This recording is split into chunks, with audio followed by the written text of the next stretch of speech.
Hello, everyone, and welcome back to another episode of Public Opinion Tea Time. And with your host, Pam and Vanetta. And this week we are having iced tea. And what type of tea? You tell me about this This tea. is a green ginger lemon tea. Ooh, it's a green ginger lemon tea. It's delish. It is very delicious. I have hints of the lemon and is there some ginger? Ginger. And ginger, yes. Yes. So it's very refreshing. And so at any rate, Public Opinion Tea Time is when we talk about what everybody is talking about. And what everybody's talking about this week is Tuesday, the nominations for 2024 Oscars were announced. And we are excited because there used to be a time a few years ago when we were saying a very short time. Oscar's so white, but we cannot say that. No. Oscar is colorful. No, we're gonna say Oscar's so colorful this year.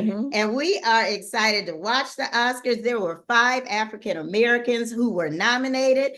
We had movies that were Black movies, characters, the majority of them were Black. Yes, because we reviewed American Fiction last week, and 2 actors were nominated. Jeffrey Wright, who was the main character. Yeah, he was nominated for Best Actor. He deserves it. Okay, I think he's a very good actor, and I think he did a good job. We're kind of on the fence about whether we really like the movie itself, which was also nominated for an Oscar. And so also Sterling Brown, who was well written. Yeah, he was nominated for Best Supporting Actor.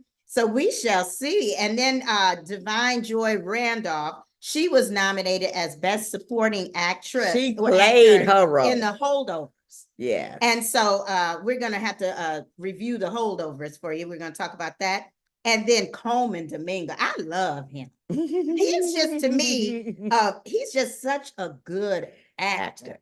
I've seen him as I mean, he's now a civil rights leader, but I saw him as a pimp in another movie. Okay. He was good. He can wear all types of hats. Okay. But he was nominated. A very mean pimp. But he's nominated for Best Actor also for Rustin. So that's going to be interesting to see. However, I do believe that the actor in Oppenheimer is going to probably end up winning. They said it was great. I didn't have the pleasure of seeing it. Well, you're going to see it, and we're going to talk about it. Okay. And then finally, Danielle Brooks, and she was the only person from The Color Purple. She's nominated for Best Supporting Actress. So again, her and Divine Joy are going to be going against each other. But Color Purple. Another snub. Snubs. But I think that Color Purple has a history, and the Oscars has not forgotten. Yeah. And this adaptation was different.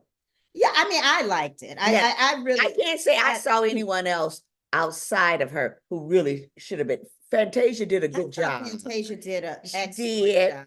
Especially, I mean, compared to a lot of other performances for these people. Yes, but lead actress, that's a big one. It's like African American actresses always get, looked over. But what about the snub? Margot Robbie did not get nominated for her role in Barbie. I mean, not that Barbie, to me, Barbie, I don't even know why Barbie has been nominated for an Oscar. I mean, it was cute. That's what I was cute. It was cute. It was funny. And it brought people into the audience. I mean, to the theater.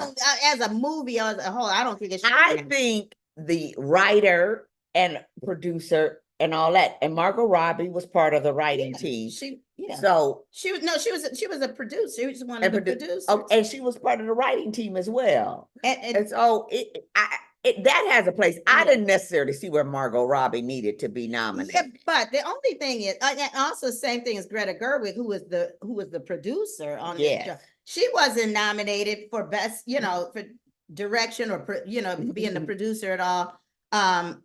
However, it's still ironic. Now you have to see the irony in it. Barbie was a movie that was made to talk about feminism and patriarchy. And here it is. Ryan Gosling was nominated for Best Supporting Actor as Ken, and Barbie wasn't even nominated. Well, now if you saw the movie, though, it was about the swap. So this was swapping it back, because it had all been about women evolving, and we led the world. And then so Ken came in and he took it over. I don't know. It to me he was good.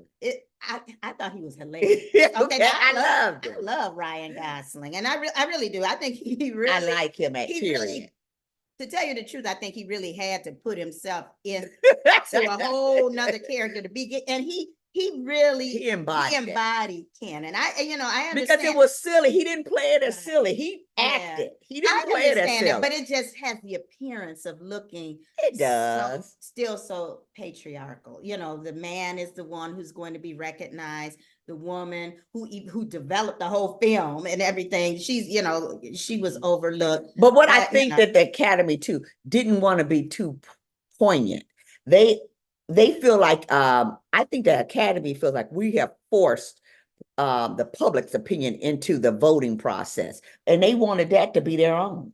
Well, they really don't. The people who vote are really a bunch of older men, too. White men. Yeah. So, we still have a long way to go with a lot of things, but I am looking forward to watching the Oscars. Vanetta and I are going to be we're going to be walking the red carpet here in our own little place. And we are going to be critiquing all of the fashions, and we are looking forward to very much to the we're going to sparkle that night. Yes, we are. We're champagne, get dressed up, and we're going to do this thing. So our tea times are going to be still surrounding about doing some movie reviews with the Oscars coming up. But if you enjoy our conversations, continue to watch us on Facebook as well as YouTube. And if you cannot watch us, then you listen on the go wherever you get your podcasts. So continue to follow us. And we will see you next time for another episode of Public Opinion Tea Time. Bye-bye. Bye.